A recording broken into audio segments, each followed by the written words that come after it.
Bonjour et bienvenue à notre série Printemps 2022 sur le bien-être des vétérans et leurs familles. L'objectif de la série est de fournir une formation sur l'évolution de la gestion de la douleur et les meilleures pratiques actuelles en matière de soins interdisciplinaires fondés des données probantes. Je m'appelle Ramesh Zacharias, PDG et directeur médical du Centre d'excellence sur la douleur chronique pour les vétérans canadiens. I would like to take this opportunity to thank. J'aimerais saisir cette occasion pour remercier nos conférenciers aujourd'hui. Notre premier conférencier aujourd'hui est le Dr. Gregory Harrington du Michael G. DeGroot Pain Clinic qui va nous parler de la pleine conscience. Après le Dr. Harrington, nous aurons Neil Pearson de l'Université de la Colombie-Britannique avec son partenaire vétéran Don Herneman, alors qu'ils nous présenteront la recherche fondée sur les données probantes en matière de l'impact du yoga sur la douleur chronique. J'aimerais maintenant vous présenter notre animateur, pour la séance d'aujourd'hui, le lieutenant général à la retraite Michel Maisonneuve. Encore une fois, bonjour à tous.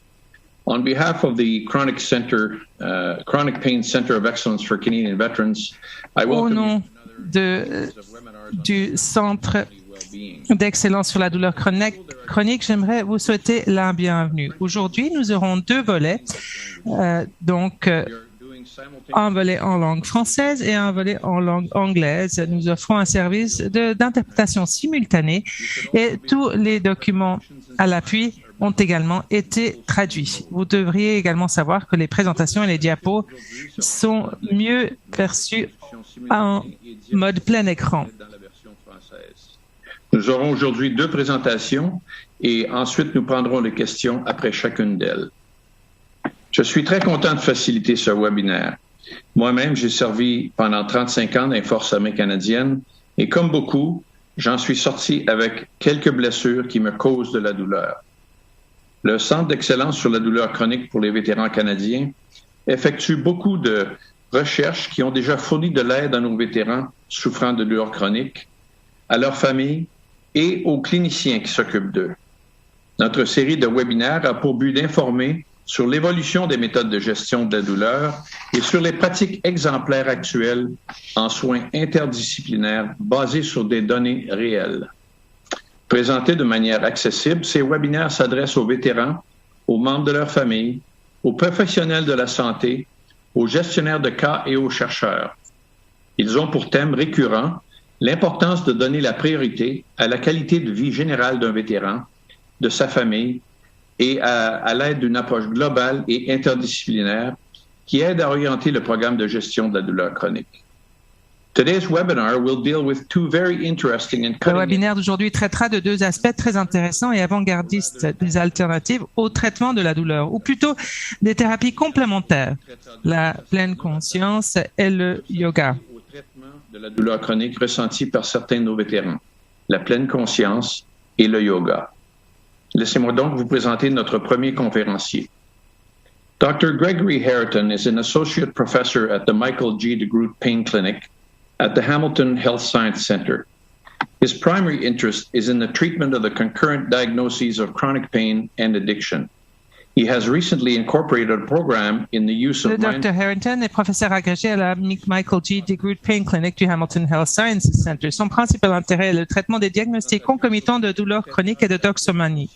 Il a récemment intégré un programme d'utilisation de la formation à la pleine conscience dans ses populations de patients et a constaté des résultats encourageants. Vous verrez que la douleur augmente le stress et que le stress affecte aussi le bien-être physique, une sorte de cercle vicieux.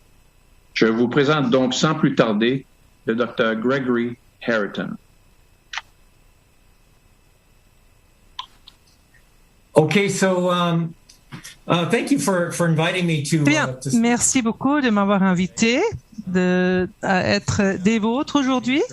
Comme vous le voyez, je m'appelle Greg Harrington. Je suis professeur donc au Centre Michael DeGroot et je travaille également à titre de conseiller en matière de toxicomanie et d'expert conseil en la matière. Je le mentionne car c'est bien cela qui m'a mené à l'intérêt que j'ai à l'heure actuelle par rapport à la pleine conscience et la gestion de la douleur chronique. Avec un programme traitant la dépendance, la pleine conscience est un élément important pour le traitement. Et une des observations que j'ai faites au cours des dernières années, c'est que dans le cadre de ce traitement pour la dépendance, il y a également l'aspect de la douleur chronique qui s'ajoute. Et j'ai trouvé qu'en fait, avec ce programme de pleine conscience, il y a un meilleur fonctionnement, moins de douleur, et cela avec tout ce qui est impliqué dans notre programme de lutte contre la toxicomanie. Eh bien, j'estimais donc que c'était important car j'ai commencé à faire de la recherche pour voir comment cela pouvait être utile dans le cadre de notre problème pour lutter contre la douleur chronique. Alors, en premier lieu, il faut que nous décidions pourquoi nous voulons parler de la douleur chronique chez les vétérans canadiens. Eh bien, j'ai eu l'occasion de jeter un coup d'œil au sondage et comme vous pouvez le voir, les vétérans canadiens sont 2 fois plus susceptibles que les autres membres de la population générale de souffrir de douleurs chroniques. C'est donc un enjeu de taille qui doit être abordé. Vous pouvez également voir qu'ils ont également des taux de prévalence de la dépression et du trouble panique au cours de l'année écoulée.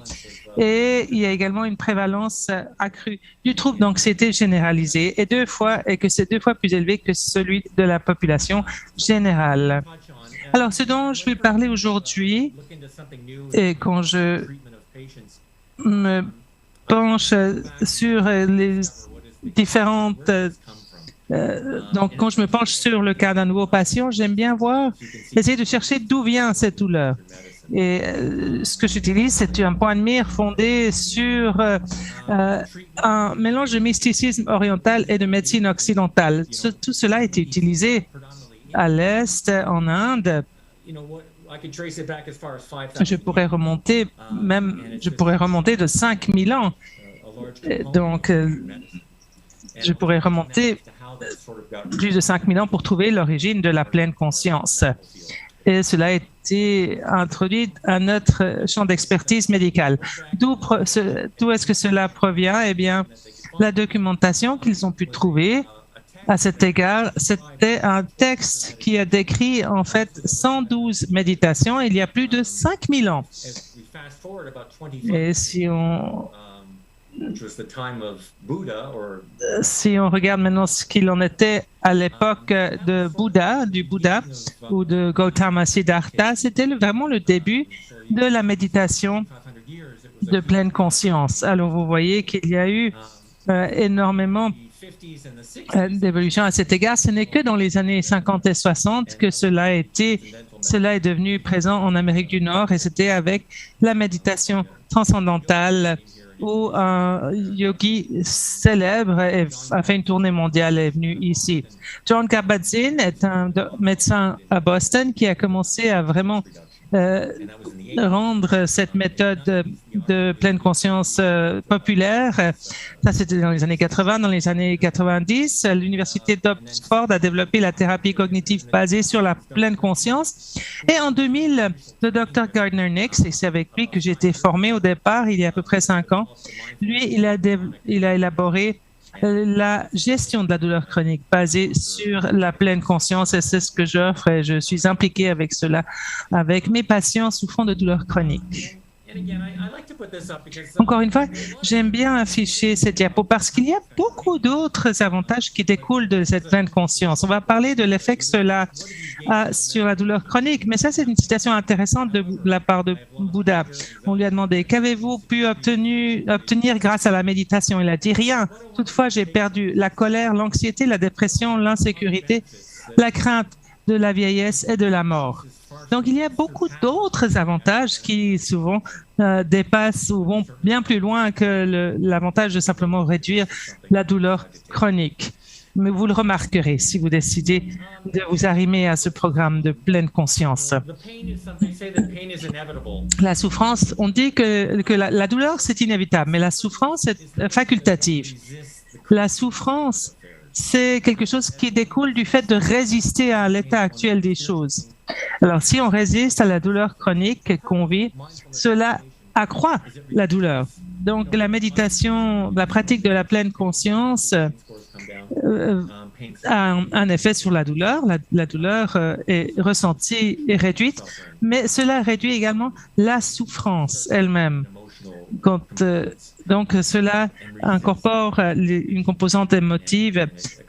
Quand on résiste à la condition, cela accroît les symptômes.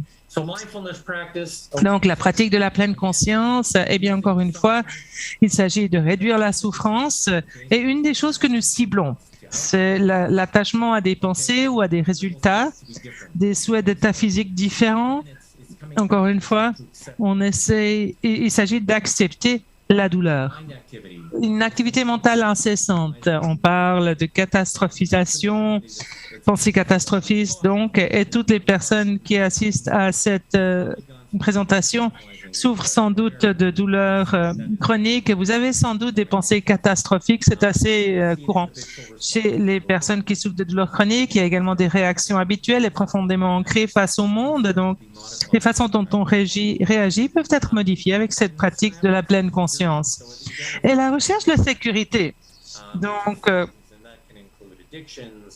ça produit des attachements, ça peut produire des dépendances, différents types de comportements pour essayer d'établir une certaine stabilité ou d'un ancrage.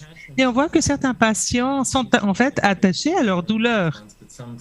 Ceux qui souffrent de douleur depuis plus de 6 mois ou même des décennies, ça s'ancre à leur douleur. Les patients me disent parfois, je ne sais pas qui je suis si je n'éprouve pas ces douleurs, car ça fait partie intégrante de qui je suis. Donc, je vais parler un peu plus rapidement parce que je sais que j'ai un délai de temps que le délai de temps qui m'est imparti est limité. Alors, la pleine confiance, ça c'est John Kabat-Zinn des années 80. Il se concentre sur la pleine conscience, qui veut dire qu'on se concentre sur le moment présent. C'est comme ça qu'il définit la pleine conscience et vous voyez les différents principes clés. Il y a de la recherche qui a été faite. Au départ, c'était fondée au départ sur la réduction du stress par le biais d'une pratique de pleine conscience. Vous pouvez voir que les participants se disaient plus heureux, plus énergiques, moins stressés, avaient l'impression que leur vie avait plus de sens, avaient une meilleure maîtrise de leur vie et plus susceptibles de voir les difficultés comme des possibilités plutôt que des menaces. Donc, ce sont là les avantages. Et on n'a même pas encore parlé de la réduction de la douleur en tant que telle. D'autres avantages, je vais passer rapidement car je vois que le temps est limité. Donc, on peut pas parler de pleine conscience, de douleur chronique sans parler de stress. Le stress est vraiment un facteur fort important. C'est pas seulement quelque chose qui aggrave la douleur et parfois crée une douleur chronique, mais cela s'ingère dans la capacité de l'organisme à se guérir. On ne va pas trop entrer dans le détail de la chose, mais suffisamment pour que vous puissiez voir la corrélation, car une partie de la méditation vise à réduire le stress afin qu'on puisse en percevoir les avantages donc de la pratique de la pleine conscience. Différents types de stress, eh bien, le stress, c'est un bon stress. Il y a quelque chose qu'on peut appeler un bon stress. Ça a été documenté. Pour chaque être humain, en fait, c'est notre mécanisme de survie. Quand on est confronté à une menace physique, on a une réaction de lutte ou de fuite, et cela est associé avec un stress aigu en général. Par contre, il y a également la détresse et le stress chronique. C'est un stress qui se poursuit, pas seulement pendant quelques jours, mais pendant des semaines, pendant des mois, voire même pendant des années. Et je dirais que la grande partie de la population, pas seulement ceux qui souffrent de douleurs chroniques, souffrent de stress chronique, qui est une forme, en fait, de détresse. Et c'est un stress perçu, encore une fois. Donc, les gens commencent à identifier certaines choses auxquelles ils réagissent comme si c'était une menace à leur vie. Ça peut être leurs relations ou les activités quotidiennes. C'est quelque chose donc pourquoi la pleine conscience peut être vraiment utile. Alors, le corps veut toujours revenir à une homéostase physiologique. Et cela a un effet sur le système nerveux autonome. Et c'est vraiment là que la méditation donne des résultats. Donc, il y a le système nerveux sympathique et parasympathique qui donc représente le repos. Donc, repos, digestion, réparation. Système sympathique, c'est la lutte ou la fuite. Et cela est également affecté par une hormone, le cortisol, qui est responsable du maintien du stress chronique et qui entrave le processus de réparation et de guérison du corps. Et donc, cet état de fuite ou de lutte est introduit par un niveau élevé de cortisol. Il y a beaucoup de recherches qui montrent que le stress n'est pas bon pour nous. Et là, je vous montre quelques exemples que j'ai pu trouver dans la recherche. Les émotions négatives, la colère chronique, l'anxiété, la dépression sont associées à une augmentation de la douleur et des besoins en opioïdes. L'absence de pardon, le ressentiment, le blâme. Donc, si quelqu'un rejette le blâme sur quelqu'un d'autre et qu'il ressent de la haine pour quelqu'un ou quelque chose, parfois c'est un organisme, une société d'assurance par exemple, cela est associé à la lombalgie qui perdure. Donc, c'est quelque chose qu'on demande aux gens. Est-ce que c'est un cas relié à des assurances? Parce qu'en fait, ça affecte la personne. Vous le gardez à l'esprit. La fibromyalgie est associée à un traumatisme physique, mental, sexuel. Donc, il faut continuer à avancer. Encore une fois, les facteurs qui influencent la souffrance, ce qu'on cible ici, c'est la dysfonction ou le déséquilibre autonome chronique. Et ce ne sont pas seulement des personnes qui souffrent de la douleur chronique qui éprouvent cela ou qui ont des problèmes de santé mentale, c'est la population générale. Bon nombre d'entre nous souffrons de dysfonction ou déséquilibre autonome chronique. C'est pour ça que cette pratique de pleine conscience devient de plus en plus populaire. Le stress et la guérison, je l'ai mentionné auparavant. Cela entrave votre guérison. Donc, si quelqu'un peut être impliqué dans un programme continu de pleine conscience, il n'y a aucun doute que le résultat... on ne sait pas exactement quel sera le résultat pour la guérison de la douleur chronique, car ça dépend de l'état de lutte ou de fuite. Si on est dans cet état, c'est difficile de guérir des blessures et des tissus endommagés. Donc, ça, c'est quelques exemples que j'ai trouvés dans la recherche. Par exemple, les aidants de patients atteints d'Alzheimer. Ils ont trouvé que leurs petites blessures prenaient en moyenne 9 jours de plus à guérir que dans les groupes témoins. Les personnes stressées, exposées au rhume et à la grippe ont des symptômes plus graves. Les systèmes immunitaires des étudiants en médecine chutent en période d'examen. Et la guérison après une chirurgie du dos est influencée par des antécédents de difficultés dans l'enfance. Alors, c'est juste quelque chose qu'il faut garder à l'esprit. Une petite blague. Quand on est confronté au stress, on ne veut pas investir le temps qui est nécessaire pour s'en débarrasser. Donc, maintenant, parlons un peu des données. C'est important d'exprimer auprès des patients, et je le fais quand j'enseigne mon programme de pleine conscience, je leur montre les données pour qu'ils puissent voir où ces changements s'opèrent.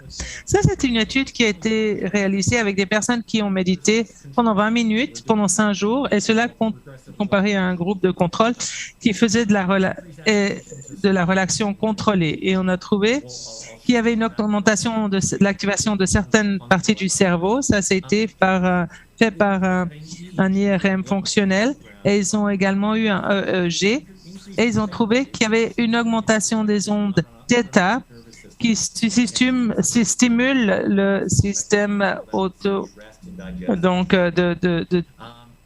parasympathique, donc de repos et de digestion. Et les personnes ont également vu un effet direct sur l'activation du système parasympathique. Donc, avec la relaxation, ça n'a pas produit les mêmes résultats. Donc, vous pouvez voir qu'on a trouvé des bons ondes alpha dans la relaxation et les vagues θ ont été trouvées pour donc la pleine conscience associée à la méditation profonde. La relaxation, c'est fantastique, mais ça n'a pas le même effet que la méditation de pleine conscience. Là, c'est pour vous montrer où s'opèrent ces changements. Si vous coupez le crâne en deux, vous voyez qu'il y a différentes régions.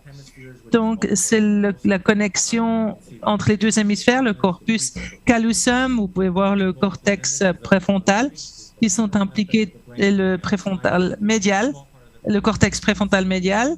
Il y a également l'insula, qui est en fait le muscle de l'attention. Donc, si on fait attention au moment présent, c'est la partie du cerveau qui est impliquée. Et ce sont là tous les domaines qui sont stimulés par le biais de cette méthode de pleine conscience. Je vais passer outre cette diapo. Je voulais juste vous donner une idée d'où provient cette plasticité.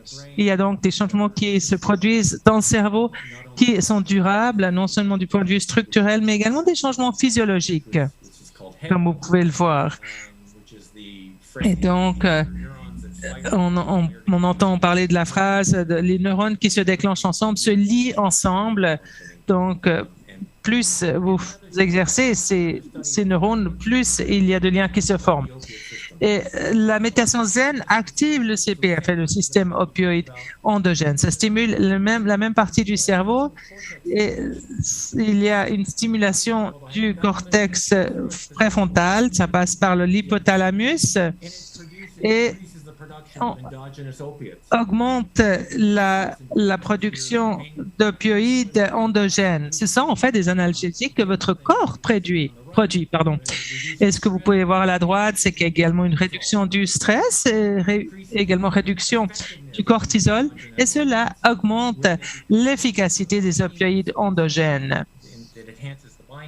Cela améliore les liens donc, entre les neurones. La méditation zen a donc un effet direct sur le système de douleur.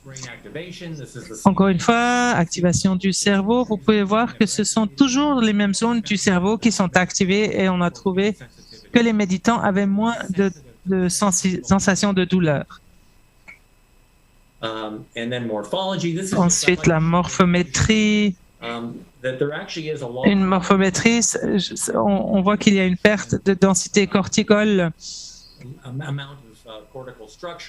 de structure corticale quand on vieillit et avec la douleur chronique. Donc, plus on a de douleur chronique, il y a plus d'atrophie du cerveau. Je ne vous montre pas ça pour vous déprimer, mais je vais vous montrer que ça peut être inversé. Le vieillissement et la douleur chronique du cerveau peuvent être inversés, peuvent donc faire chemin arrière avec cette méditation de pleine conscience. Alors que vous accroissez le nombre de semaines de méditation, les patients font état d'une réduction du désagrément de la douleur. Et d'autres avantages de la gestion de la douleur basée sur la pleine conscience, c'est le Dr Nix qui a fait cette recherche.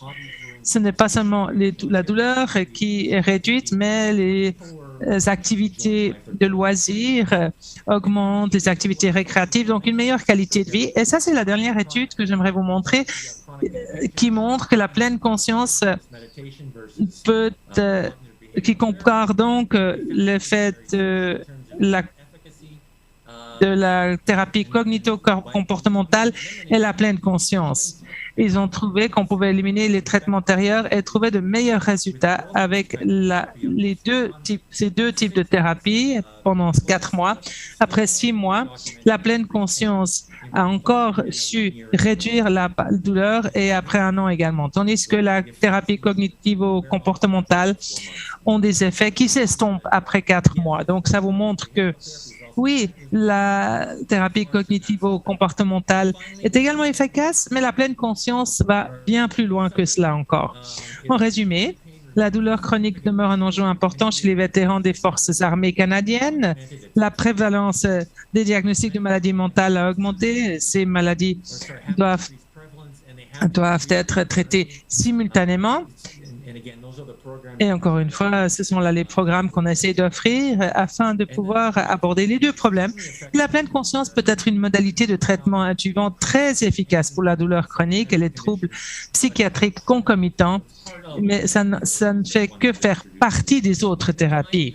Et en dernier lieu, le système nerveux peut s'adapter sur le plan anatomique et physiologique, ce qu'on appelle la neuroplasticité. Et ce sont des changements permanents. On aura un certain temps pour des questions et on pourra parler de cela de façon plus approfondie. Merci beaucoup de votre attention.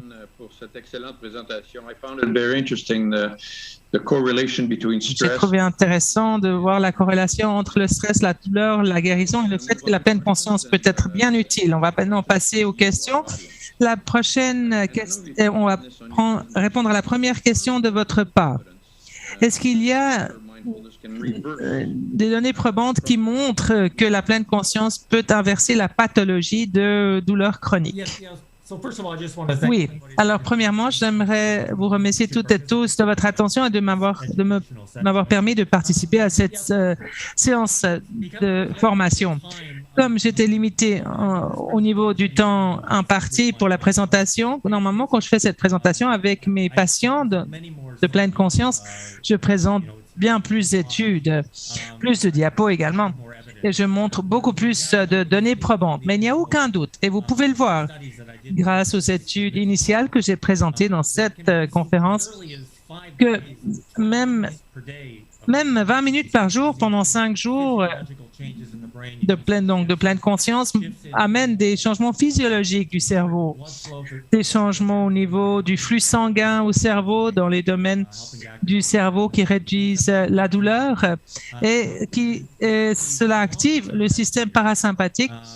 Et les méditants à long terme, et il y a une étude qui a suivi des patients pendant 10 ans, jusqu'à 10 ans, montre que cela peut affecter des changements permanents en neuroplasticité et également de façon anatomique. Donc, il y a un vaste éventail de périodes dans le temps quand ces changements se produisent. Mais il faut bien entendu souligner l'importance de l'engagement et la pratique régulière de la pleine conscience. Oui, aussi, je sais que vous en avez parlé un petit peu dans votre présentation, mais qu'en est-il de la comparaison avec le traitement avec des opiacés? Quels sont les résultats quand vous utilisez une méthode de rechange comme la pleine conscience?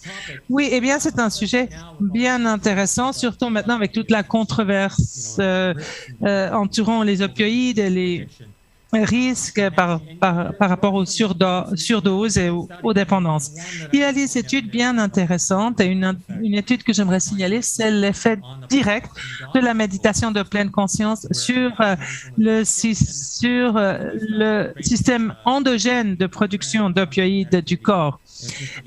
Normalement, les études sont fondées sur un programme de méditation sur 8 semaines. Normalement, c'est 5 jours par semaine pour un minimum de 30 minutes. C'est là qu'on voit des changements. Et cela peut également améliorer l'efficacité des opioïdes. Donc, vous pouvez l'utiliser de façon concomitante avec les opiacés et vous verrez que l'effet de ces médicaments augmenteront. La dernière étude que j'ai présentée sur la lombalgie, les effets comparés à la thérapie cognitivo-comportementale. En fait, c'était une situation où les patients recevaient une thérapie habituelle, c'est-à-dire des opioïdes. Et dans ces deux cas, pendant 4 mois, les résultats étaient assez semblables pour la thérapie cognitivo-comportementale et la pleine conscience. Mais après 4 mois, il y avait des effets, après 1 an, il y avait des effets semblables avec la pleine conscience comparé au traitement habituel qui comprenait donc de nombreux médicaments et des opioïdes. Donc, il y a un avantage considérable si on élimine donc les opioïdes. Et merci beaucoup, très utile. Et maintenant qu'on voit qu'il y a de plus en plus de données probantes sur d'utilité de la pleine conscience, pourquoi, selon vous, est-ce si difficile pour les cliniciens d'obtenir du financement pour ces stratégies apparemment rentables? Vous avez sans doute une opinion à cet égard. Oui, eh bien, il y a beaucoup de sensibilisation qui doit avoir lieu. Je crois qu'il faut commencer avec la communauté médicale. Par exemple, j'offre ce programme. Je suis désolé que je n'ai pas pu l'offrir depuis la COVID, mais à peu près tous les 6 semaines, j'offrais un tel programme qui rassemblait donc des médecins. Et c'était très rare que des médecins aiguillent des patients vers moi. Donc, je crois qu'il faut vraiment sensibiliser d'autres médecins en douleurs chroniques, les anesthésistes, les médecins généralistes qui œuvrent dans le domaine de la gestion de la douleur chronique afin qu'ils puissent être conscients de ces études et des avantages qui découlent de la méditation en pleine conscience. Et même avec les patients, parfois on me recommandait des patients et ils ne venaient pas. En général, j'avais 12 patients par cours, mais ce n'était souvent que 5 patients qui assistaient effectivement au cours. Donc, c'est une question de sensibilisation à la fois des patients et de la communauté médicale, de les sensibiliser aux avantages de la pleine conscience. Et selon moi, c'est l'avenir de la gestion de beaucoup d'enjeux, pas seulement la douleur, mais d'autres préoccupations en matière de santé mentale. J'espère que ces séances d'éducation seront s'avérer utiles. Ma dernière question, c'est comment un ancien combattant peut-il avoir une formation à des soins de pleine conscience? Où peuvent-ils accéder à ces ressources, s'il vous plaît? Eh bien, le numéro 1, je n'ai pas d'incitatif financier à cet égard, mais j'ai pris le cours chez NeuroNova, NeuroNova. NeuroNova. C'est avec le Dr. Gardner-Nix à Toronto. C'est là que j'ai fait ma formation. Elle forme des médecins afin qu'ils puissent enseigner ce programme. Ils ont des médecins qui sont liés à ce programme, qui donnent des formations en ligne par le biais de Zoom sur la pleine conscience pour la gestion de la douleur chronique. L'Internet est une source excellente et il y a également la réduction de stress. C'est le programme qui a été lancé à Boston.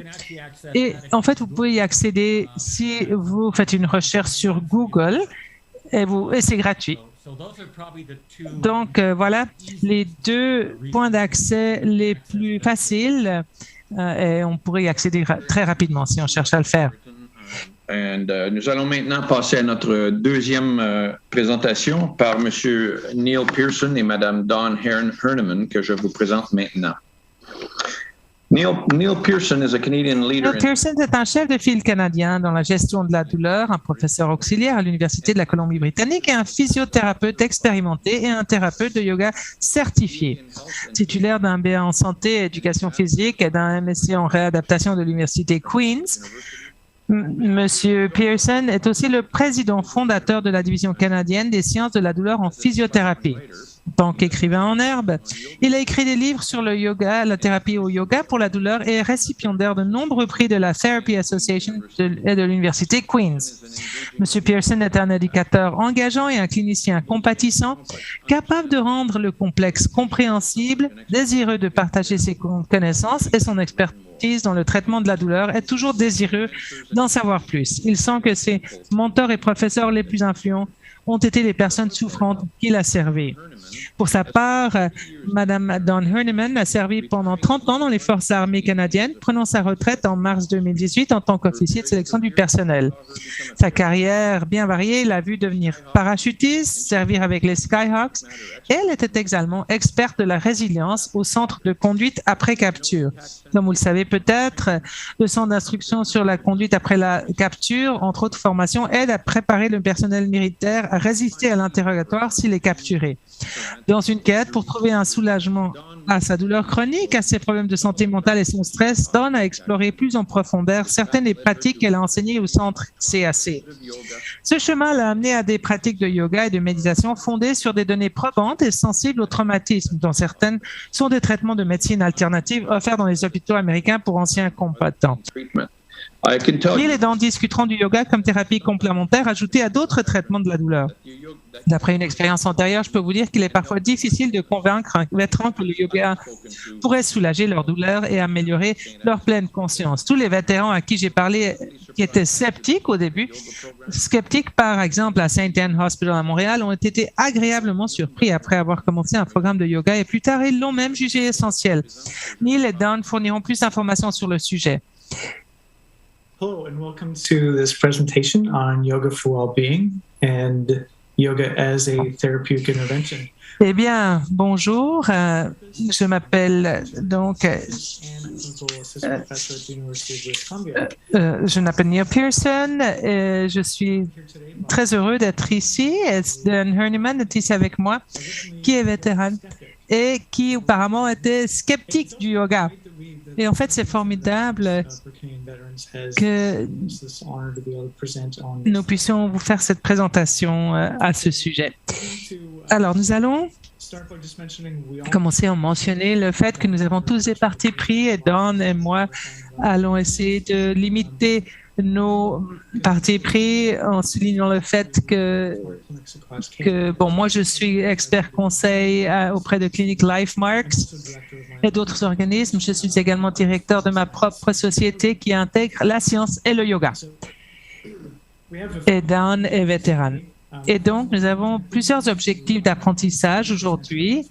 Premièrement, Dan va présenter son expérience de l'utilisation du yoga et on va parler des données probantes concernant le yoga pour le bien-être et également le yoga comme plan thérapeutique pour les vétérans atteints de douleurs chroniques et reconnaître également les avantages et les inconvénients pour les vétérans d'intégrer le yoga à leur plan de traitement de la douleur. Je vais passer la parole à Dan maintenant. Oui, eh bien, j'ai 30 ans d'expérience militaire, 2 ans dans les réserves, c'était des réserves navales, et 28 ans avec la force régulière. Ma formation, j'ai un baccalauréat en sciences sociales et en psychologie militaire et j'ai également une maîtrise en psychologie. J'ai travaillé dans le cadre de ma carrière de façon peu conventionnelle. J'ai fait mon cours de parachutiste de base. J'ai fait partie des Skyhawks. J'ai également fait de la recherche. J'ai enseigné au centre de conduite après la capture. Et j'ai commencé à faire du yoga pour essayer de soigner mes blessures, les blessures éprouvées. Dans le cadre de ma carrière, je me suis brisé le dos en 1994. Pendant le cours de parachutiste, je me suis également foulé à une articulation et d'autres articulations également, donc plusieurs blessures. Et un aspect de mon parcours de guérison reposait sur le yoga. Et c'est quelque chose qui fonctionne pour moi. Comme je voulais en apprendre davantage, j'ai commencé à suivre de plus en plus de cours d'enseignante. Donc, j'enseigne pour la plupart le yoga, éclairé par les traumatismes.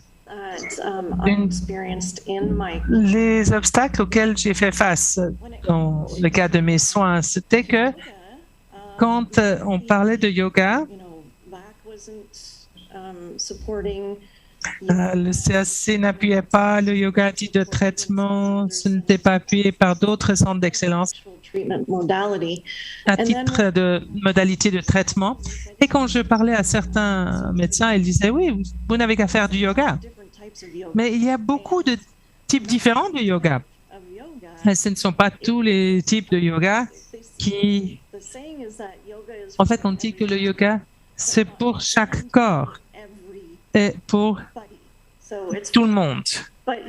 Mais il faut choisir le yoga approprié. Donc, il y a un vaste éventail de yoga. Un yoga qui est très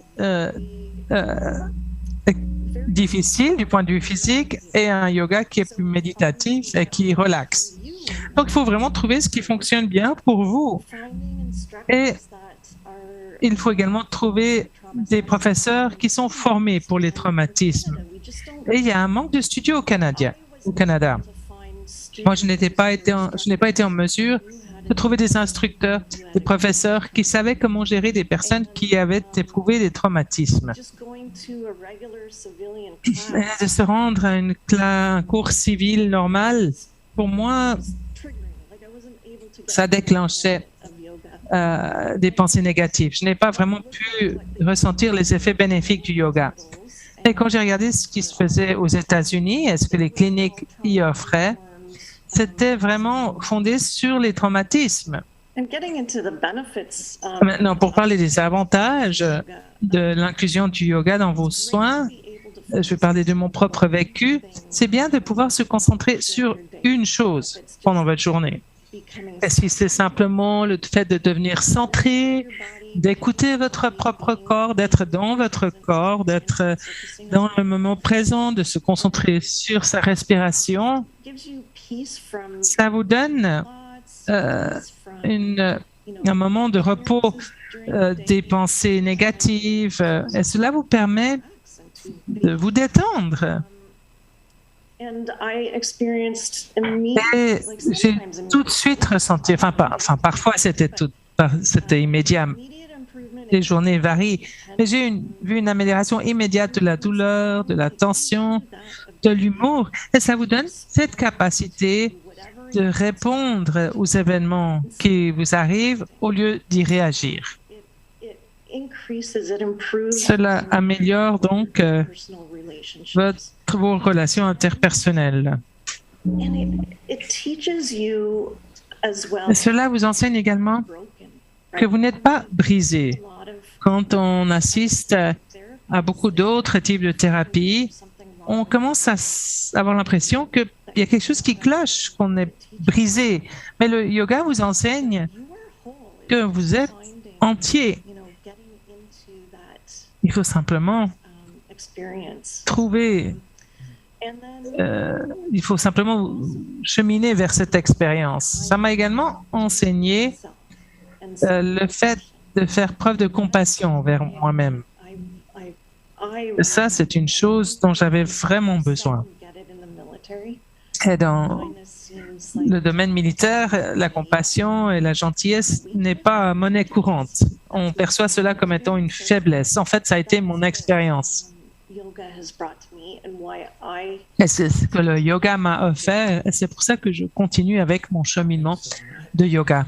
Merci beaucoup, Don.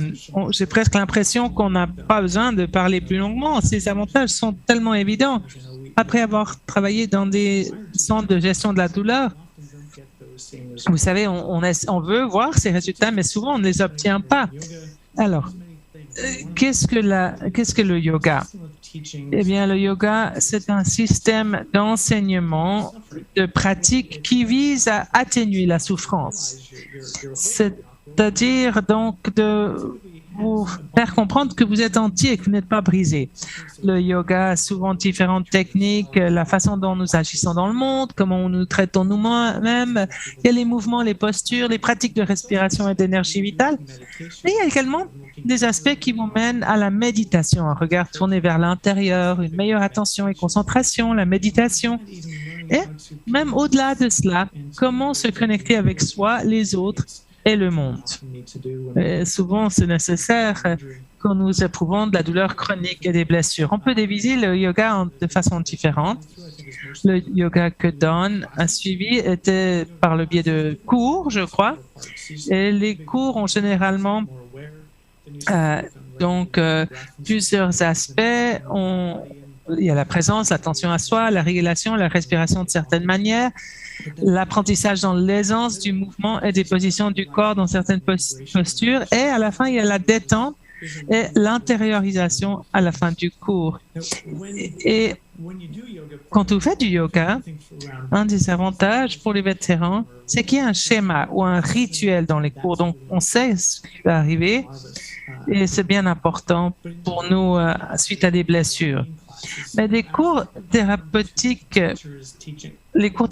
doivent se conformer à ce que l'enseignant veut enseigner, mais avec le yoga, on enseigne plutôt aux gens de comment modifier, ajuster ce qu'ils font en se fondant sur leurs conditions particulières afin qu'ils puissent réussir avec le yoga. Donc, c'est bien plus axé sur le patient, c'est bien plus individualisé. On peut le faire en petits groupes. Moi, j'enseigne cela depuis longtemps. Mais on peut aussi également avoir des consultations avec les patients un à un, car cela facilite donc l'aide qu'on peut apporter à quelqu'un. Donc, la yoga thérapie peut être dirigé à un aspect de l'évaluation en particulier ou viser simplement la personne. Donc, mettons qu'une personne souffre d'anxiété après une blessure au dos. On peut rassembler divers aspects. On peut utiliser une technique qui calme la physiologie. On peut demander à la personne d'utiliser une affirmation, une mantra qui lui permettent de se calmer, imagerie kinesthétique aussi, même avant que la personne ne fasse les mouvements voulus. Quand on travaille dans le domaine de la gestion de la douleur, c'est comme l'exposition progressive, mais du point de vue du yoga.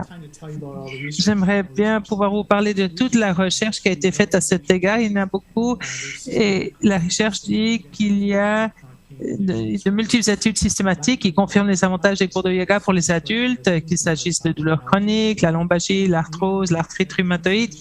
On sait qu'une étude a montré que le yoga n'était pas moindre, qu'en fait le yoga pour les personnes atteintes de lombalgie chronique vaut autant que la physiothérapie, mais on n'a aucun effet sur les effets de la yoga thérapie individuelle pour les personnes atteintes de douleurs chroniques. Une étude américaine sur les vétérans a montré que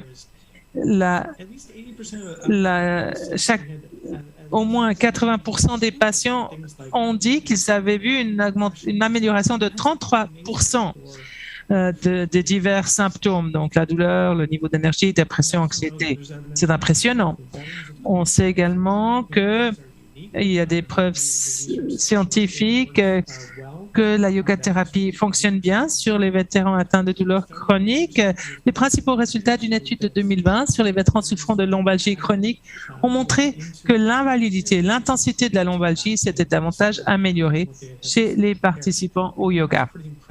Et c'est impressionné quand on voit les changements opérés. Et nous savons qu'il y a des lacunes dans les connaissances et la recherche. Par exemple, qu'est-ce que les professeurs de yoga enseignent aux étudiants sur le traitement de la douleur? Car même la communauté médicale ne comprend pas bien la douleur. Donc, il faut tenir compte également des traumatismes. La plupart de la recherche n'utilise pas un point de mire fondé sur les traumatismes et tenant compte des particularités des vétérans. Car comme Don l'a dit, c'est facile d'être déclenché d'avoir un déclencheur à cause du langage typique utilisé dans le cadre d'un traitement. Donc, le yoga pour le bien-être a des avantages et des inconvénients. On pense que c'est une bonne méthode pour la prévention, le soutien, c'est efficace du point de vue du coût et nous savons que la thérapie par le mouvement aide à diminuer la douleur engendrée par le mouvement. Et l'amélioration des résultats du traitement, les inconvénients, ce sont les effets indésirables sans formation suffisante des professeurs et également des questions d'accès. Il faudrait peut-être avoir des cours qui sont faits sur mesure pour les vétérans ou également en fonction des genres. Alors, les avantages possibles de la thérapie, amélioration des résultats, diminution des effets indésirables, accès sur le patient. Et c'est très avantageux de se concentrer vraiment sur le patient lui-même et également maintenant vous voulez vous offrir deux perspectives. On va donc terminer avec ces deux perspectives d'un clinicien et d'une vétérane.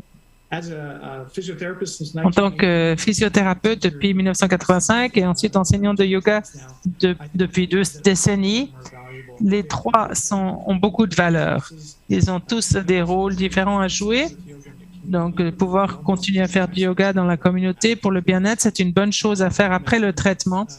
Et je pense que nous avons suffisamment de données probantes qui montrent que la yoga thérapie en petit groupe ou 1-1 serait avantageux dans le cadre de la plupart des programmes. Don, est-ce que vous voulez terminer en nous offrant votre point de vue? Oui, bien, en ce qui concerne mon point de vue, le yoga est indispensable à la guérison, au rétablissement également du lien entre le corps et l'esprit. Souvent, on trouve qu'il y a un lien entre la douleur chronique, la dépression et le trouble du stress post-traumatique.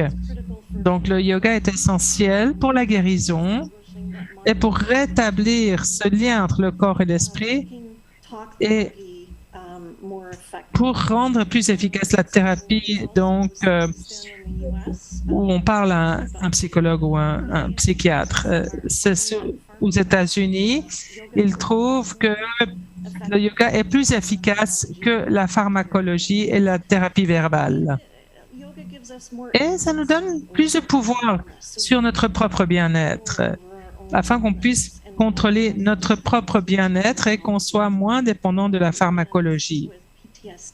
Et avec le syndrome du stress post-traumatique et la dépression, c'est très important d'avoir un sentiment donc d'habilitation, de pouvoir.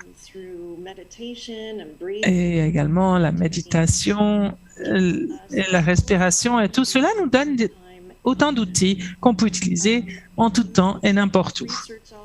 La recherche montre également que cette recherche a été faite aux États-Unis, trouve que les vétérans, donc les femmes vétérans, sont plus susceptibles de rechercher le yoga que d'autres types de traitements.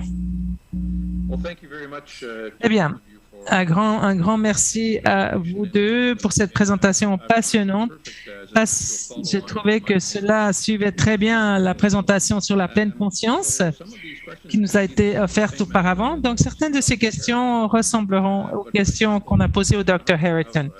Mais par exemple, au niveau de la réduction de la douleur, combien de réduction de douleur voyez-vous avec le yoga et cela comparé aux opioïdes pour la gestion de la douleur? Je vais peut-être tenter de répondre. La recherche montre que les personnes, quand les gens utilisent des opioïdes pour la douleur chronique, on utilise une échelle de 1 sur 10.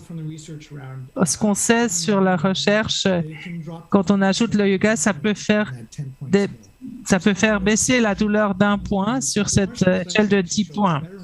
Les opioïdes amènent une réduction de 2 points. Mais quand on dit cela, il faut souligner cette idée que cela réduit la douleur, mais cela vous aide à mieux dormir, ça vous permet d'être moins stressé, moins déprimé, moins anxieux. Donc, il y a tous ces autres avantages qui sont reliés. Les opioïdes vont peut-être faire baisser la douleur, mais ils peuvent causer des effets secondaires qu'en général, on n'a pas avec le yoga. Oui, si vous examinez le coût associé aux opioïdes et le yoga, et le coût médical de la surutilisation des opioïdes. Cela nous permet de réaliser des économies importantes si on souligne le yoga, même si c'est la même quantité de soulagement. Si vous regardez le moins de méfaits, le moins de coûts, et vous comparez les opioïdes et le yoga, c'est le yoga qui l'emporte. Neil, vous avez également parlé de l'importance de se réunir 1 à 1 avec un patient avant un cours. Mais en général, est-ce que vous utilisez également une formation sur la douleur afin que les gens, s'ils trouvent la douleur chronique, ce n'est pas dangereux et que le yoga peut les aider? Oui, je ne sais plus tellement comment séparer les deux. Pour nous, on peut utiliser la pleine conscience et le yoga à titre de formation en matière de douleur. Donc, sensibilisation, formation en matière de douleur, les gens peuvent lire des choses là-dessus, mais quand on le vit dans son corps, si on se rend compte, ah oui, quand je fais du yoga, je peux me déplacer avec moins de désagréments. Et ça révèle aux gens que le mouvement n'est pas dangereux. Et c'est bien plus percutant pour bon nombre d'entre nous que si on vous le dit simplement. Don, you want to add something? Don, vous vouliez ajouter quelque chose à cela? Non, je crois que Neil y a très bien répondu. De mon propre vécu, je sais que il fallait que je bouge. Et quand vous êtes déprimé et que vous éprouvez de la douleur chronique, vous arrêtez de bouger. Donc les fascias se resserrent, sont tendus. Plus tôt vous bougez, vous commencez à bouger. Et si vous participez à du yoga, vous avez une routine de yoga, il y a une certaine prévisibilité. Et vous ressentez votre corps, vous êtes vraiment dans votre corps, c'est tellement bon. J'aime beaucoup cet aspect de prévisibilité, c'est quelque chose à quoi on ne réfléchit pas très souvent. La prochaine question, c'est une question que j'ai également posée au Dr. Harrington et concerne la question suivante. Pourquoi est-ce tellement difficile pour un médecin d'obtenir l'approbation? Est-ce que vous avez une idée de la raison pourquoi c'est difficile pour un clinicien d'obtenir l'approbation d'un financement pour ces stratégies? Lancez-vous. Eh bien, je crois qu'il y a beaucoup de travail et que cela a beaucoup à voir avec le fait, avec la culture de la médecine.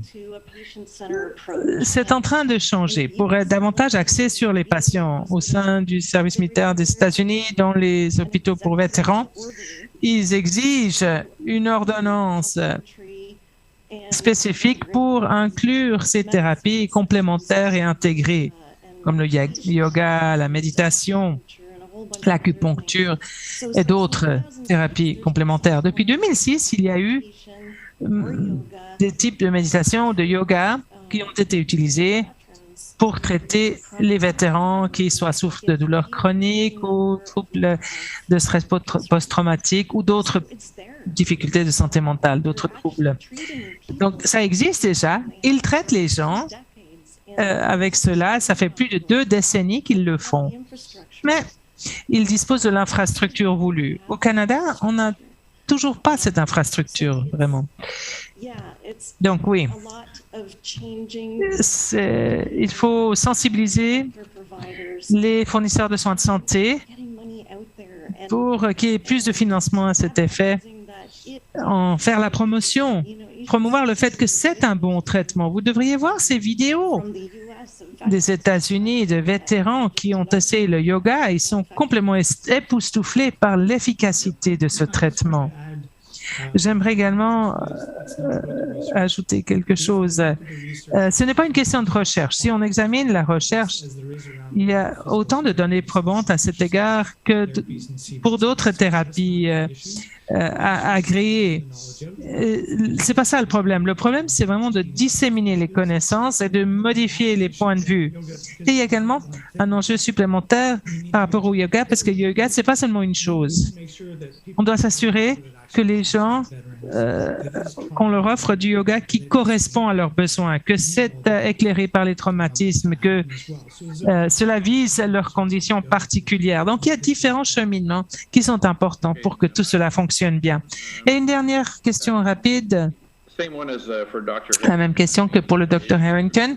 C'est difficile parfois pour les vétérans de naviguer l'ensemble du processus. Donc, comment peuvent-ils en savoir davantage et avoir accès à des pratiques de yoga douces et efficaces? Vous voulez que je réponde, Neil? Oui, j'aurais peut-être quelque chose à ajouter. Il y a beaucoup de recherches en ligne que vous pouvez utiliser. Ça provient des États-Unis. Warriors at Ease, Yoga for Vets, Yoga Warriors International, Veterans Yoga Project, iRest, Yoga Nidra, l'Association internationale des thérapeutes de yoga, la Health Administration aux États-Unis a des vidéos. En fait, tous ces sites web ont des clips vidéo que vous pouvez regarder chez vous, Exalted Warrior Foundation, Active Warriors. Donc, ce que j'aimerais vous demander, c'est de nous faire parvenir les adresses de ces sites web à Paul au centre de l'excellence et on pourra les afficher sur notre site web. Alors, un grand merci à tous deux. Merci de vos présentations. Cela aidera beaucoup, nous aidera beaucoup à saisir ces enjeux. Pour votre participation, nos présentateurs aussi pour leurs excellentes présentations et réponses à nos questions. Votre recherche et les notions que vous avez dévoilées concernant la prise de conscience et les bénéfices du yoga thérapeutique vont sûrement aider dans le traitement de la douleur chronique de nos vétérans.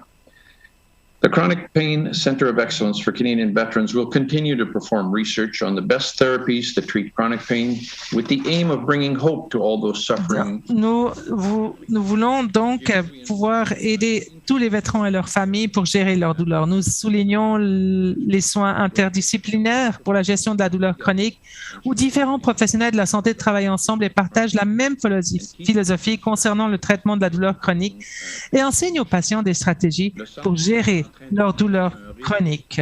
De clinique interdisciplinaire d'un océan à l'autre qui permettra à tous les vétérans canadiens de recevoir des traitements pour leur douleur chronique dans une clinique accréditée. Dans ces cliniques, nous encourageons un dialogue entre vétérans, entre le vétéran et les cliniciens pour assurer les meilleurs soins, ainsi que l'engagement du vétéran. Souvenez-vous que de l'aide est disponible et que vous pouvez garder l'espoir. I remind you that a recording of this and all our sessions will be available on our website. Je vous rappelle qu'un enregistrement de ceci et de toutes nos sessions sera disponible sur notre site web et toute question que vous pourriez avoir peut également être posée sur notre site. N'hésitez pas à nous contacter pour toute information dont vous pourriez avoir besoin. Vous donnez vos commentaires sur les sessions que nous avons d'éducation à chaque année, 2 fois par année. Est-ce qu'elles sont utiles ou non? Et proposez-nous des sujets ou des changements que nous devrions traiter.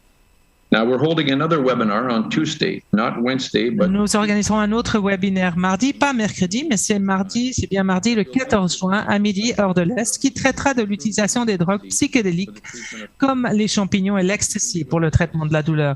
Nous espérons que vous pourrez être des nôtres pour cette séance. Au nom du Centre d'excellence douleur chronique, merci de votre présence